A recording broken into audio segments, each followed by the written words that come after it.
all this pink and red everywhere. Do you have a bay for Valentine's Day, Mary Paige? Forget love, Sarah. Ball is bay. Sports Scene starts now.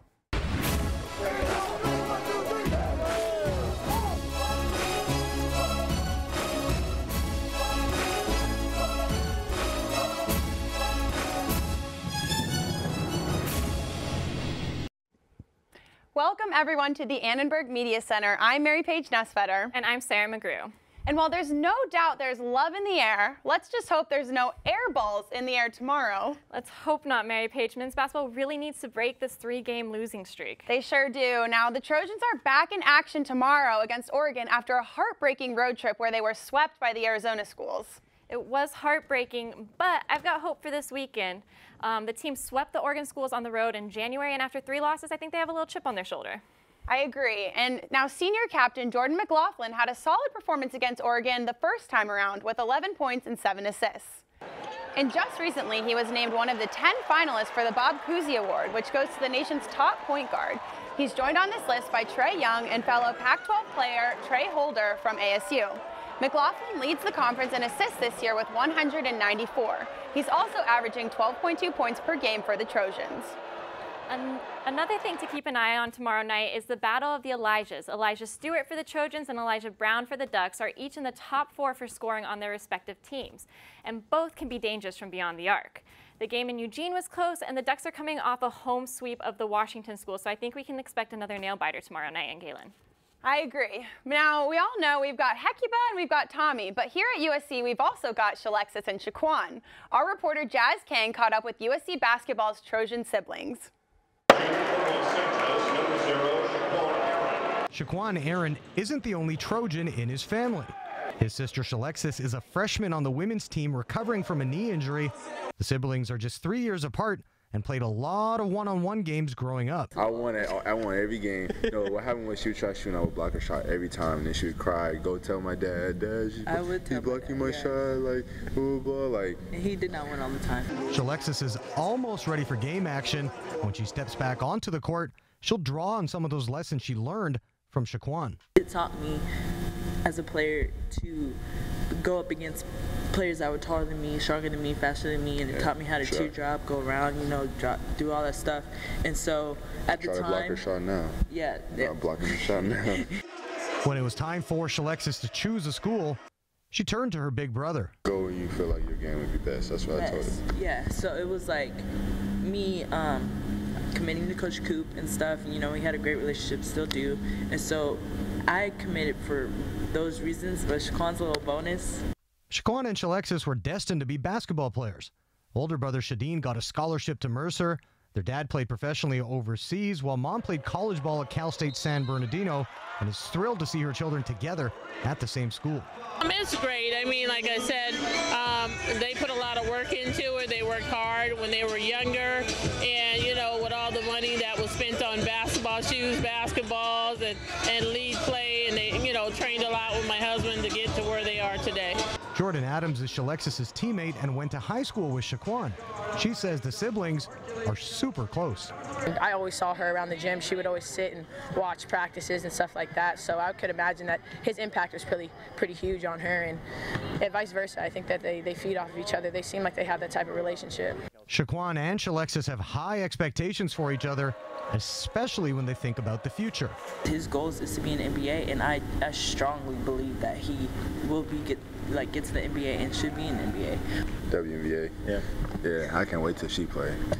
No matter where they end up, basketball will always be a big part of their bond. For Annenberg Sports, I'm Jazz Kang.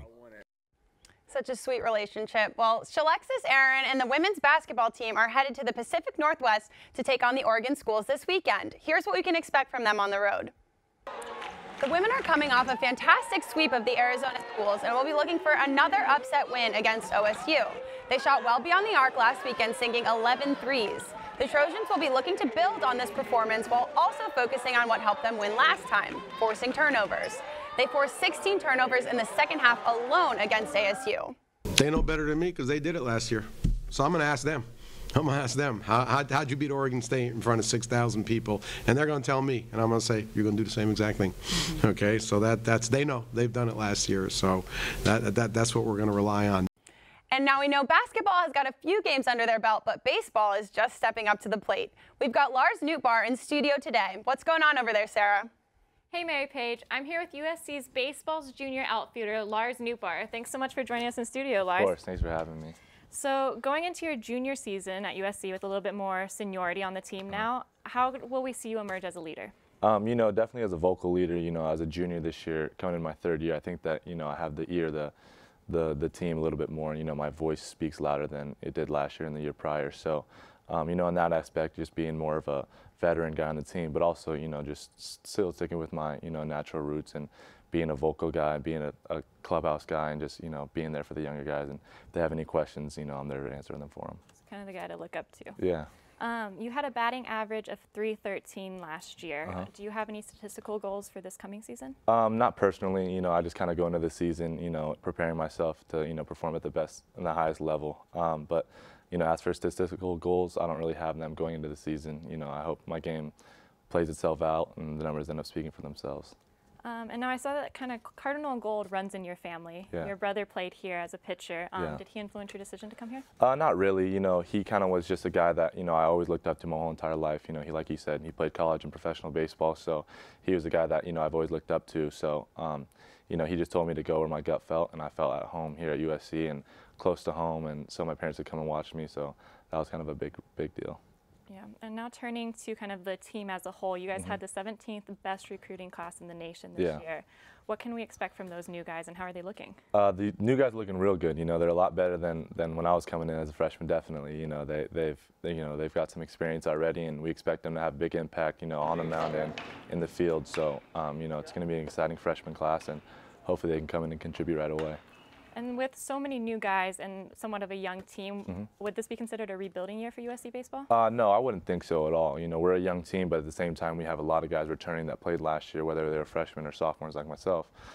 So we're coming in, and we're expecting to have a big year, and then hopefully the freshmen can come along and just kind of step into their roles, and you know, we can keep going from there. Right, and last season, you guys, it was a little rough for you guys. What are the biggest things you guys have been working on in the off season to prepare for this coming season? You know, we've had the same physical training, but I think being able to go through that struggle of last year, and then having, like I said before, having a lot of guys returning from that last year, we know what that feels like. And so, you know, guys like myself and other people around me, you know, we're not going to let that happen what happened last year. So then, you know, like I said, it's learning. Last year was a learning experience. This year we're going to come in and try to change that around. So kind of just setting your sights forward. Exactly. So you're halfway done with your career at USC. Yeah. You've got this season and next season, just 2 more seasons left. Are there any big milestones that you still want to hit before you're out of here? Definitely. You know, I want to be, you know, all conference again this year, but you know, my main goal is to be, you know, the Pac-12 champions. That's one thing that I came in wanting to do. I want to go to a regional, go to playoffs, and then from there see what happens. But making a regional and coming for some conference is definitely a big goal for me. That sounds like big goals, and I'm excited to see what you do and the rest of the team this season. Thank you. Now let's toss it to Chloe to catch up with lacrosse. Thanks, Sarah. The USC women's lacrosse team is ranked 8th this season. It is their 6th year as a program at USC. They had their first game against Virginia Tech. It has been their first matchup against them, and it was their season opener. USC pulled out the victory 11-5. The team lost a few key seniors this year, but some of the younger players have stepped up. Sophomore Isabel McMahon is a strong offensive player. She had a hat trick and 2 assists on Saturday against Virginia Tech. The women of Troy have a pretty tough schedule ahead. They start with some non-conference play like teams such as Notre Dame, but then we'll face some more Pac-12 teams like Oregon, ASU, Colorado, and Cal. The USC is selected to win the inaugural Pac-12 title. I think now that we are the Pac-12 and we really have that name behind us, the rest of the country is going to just continue to take us more seriously, and I'm looking forward to our league competition as the spring goes on. Since this is the first season lacrosse is a Pac-12 sport, the conference announced their first ever weekly awards. Senior goaltender Gussie Johns was named the Defensive Player of the Week. It really is just a testament to my defense, and I wouldn't be who I am without them, so it's just really an award for them, not so much for me, but it's just a cool honor just because it's, again, the Pac-12, and it's just cool for the sport to grow that much. In the team's first road opener and John's third straight season opening win, Johns recorded 9 saves and held Virginia Tech out to the net up until the final 3 minutes of the first half. I'm excited to see the lacrosse team dominate this season. It looks like they have started really strong and are ready for the competition ahead. They face Stony Brook this coming Friday. Now let's head to the ice with Anthony. Thanks, Chloe. The USC men's club hockey team traveled to South Lake Tahoe this weekend, in search of their 11th title. The team opened play Friday as the 5th seed, facing who else but their heated rival, the 4th seed UCLA Bruins. The Trojans scored first on senior forward Jack Deanna's one-timer with just under 3 minutes remaining in the first period. Midway through the second period, Deanna completed the hack trick by bringing the lead to 3-1. Deanna would score one more goal and seal the eventual 4-3 win for USC. Saturday afternoon saw the Trojans facing the Cal Golden Bears in the semifinals. The Golden Bears carried the play for the first period and a half, extending their lead to 2-0 on this end-to-end rush by Jeffrey Chen. But USC would not go quietly. Just over 16 minutes into the second period, Chase Thesman scored his first goal of the tournament, cutting the deficit to 1.